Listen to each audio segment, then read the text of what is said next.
The 2014 Human Development Report places Guyana at 121, a spot being shared with Vietnam.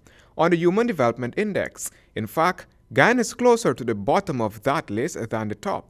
The country at 187 is Niger, under the low development category. The HDI is an average measurement of basic human developments in a country. The HDI also assesses long-term progress in three areas: life expectancy, education, and the standard of living of citizens. United Nations Development Programme UNDP resident representative Acting Chisa Mikani explains.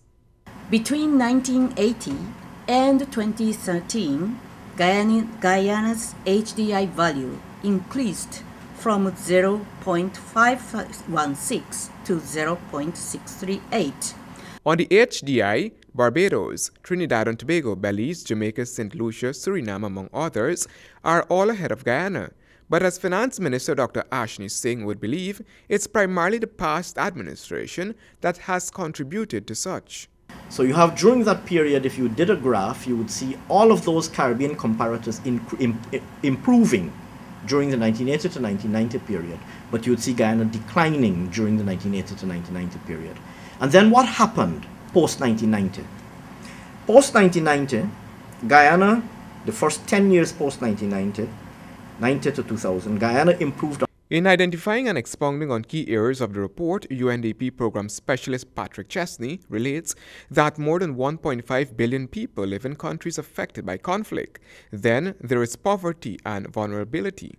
People who are poor are more vulnerable than others in society because for the most part, the risk of adverse shock is greater for the poor than others. The UNDP program specialist would also note that people should be placed first. All public policies, especially macroeconomic ones, must be seen as means to an end, not as ends in themselves. Policymakers must ask some basic questions. Is economic growth improving the lives of people in areas that really matter?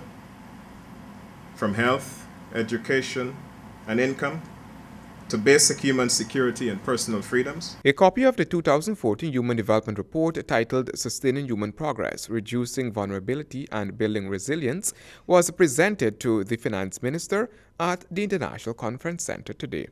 Handel Duncan reporting for HGP Nightly News.